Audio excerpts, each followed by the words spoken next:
Tant que vous ne consignez pas par écrit, vous aurez du mal à passer à l'action. Quand vous faites l'exercice de consigner par écrit vos objectifs, vous êtes en train d'envoyer à votre cerveau un message fort. Et le cerveau sait que, ok, voilà ce qui a été mis en place et je dois m'activer pour passer à l'action.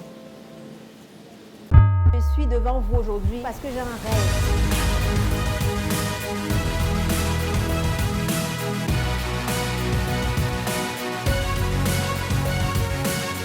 Je veux pouvoir vous aider à atteindre vos objectifs.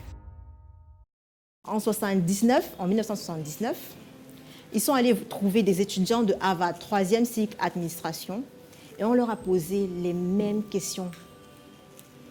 À la première question, celle de savoir qui a des objectifs pour sa vie, qui a pris le temps de les noter et qui a effectué des plans pour atteindre ses objectifs. 3%. 3% des étudiants. À la seconde question, qui a des objectifs, même s'il n'a rien noté, on avait 13% de personnes. Et à la dernière, qui n'a pas d'objectif, 84% n'avaient pas d'objectif. Donc, 10 ans plus tard, ils repartent voir les mêmes étudiants pour continuer l'étude, pour voir qu'est-ce qui a changé dans leur vie. Ils se sont rendus compte que les 13% qui avaient les objectifs sans toutefois les avoir notés étaient 2 fois plus riches que le reste. Quand je parle du reste, c'est ceux qui n'avaient même pas d'objectif. Ils étaient 2 fois plus riches. Et maintenant, ceux qui avaient pris le temps de consigner par écrit leurs objectifs et qui avaient élaboré des plans étaient non seulement 10 fois plus riches que le reste, mais également, ils vivaient une vie épanouissante. Ils étaient vraiment heureux dans leur vie. Si vous ne savez pas où vous êtes en train d'aller, vous ne risquez pas d'arriver à destination. C'est comme si aujourd'hui je vous disais, venez, on va voyager, rendez-vous à l'aéroport. Et je ne vous donne pas la destination. Comment allez-vous préparer ce voyage? Sachant que si on va en Russie, vous devez avoir dans vos bagages des gants, des écharpes, de quoi vous couvrir, vous garder au chaud, parce qu'il neige en Russie. Et si on va au Sahara, c'est différent. Vous allez chercher des tenues un peu plus légères pour ne pas avoir chaud.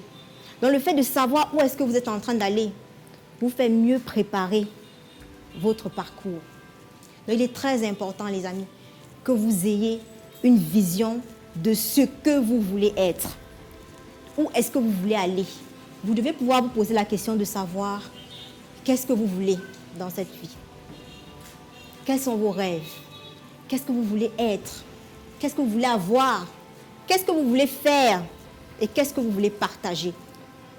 Il faut que vous répondiez à cette question-là. C'est très important. Il faut que vous sachiez exactement ce que vous voulez être. Avoir, faire, partager. Retenez ces verbes-là. Être, avoir, faire et partager. Et vous consignez tout. Et dans tous les domaines de la vie, s'il vous plaît. Que ce soit le couple, les finances, la santé, le relationnel, le personnel, le spirituel, dans tous les domaines. Vous notez. Vous allez essayer de vous mettre dans l'état d'esprit de quelqu'un qui a déjà atteint ses objectifs. À ce moment-là, qu'est-ce que vous voyez? Qu'est-ce que vous ressentez? Quelles sont les émotions que vous ressentez à ce moment-là?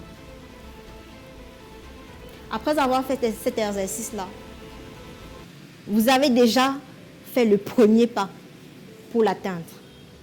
Parce que vous avez conditionné votre cerveau. Vous lui avez envoyé un message assez fort.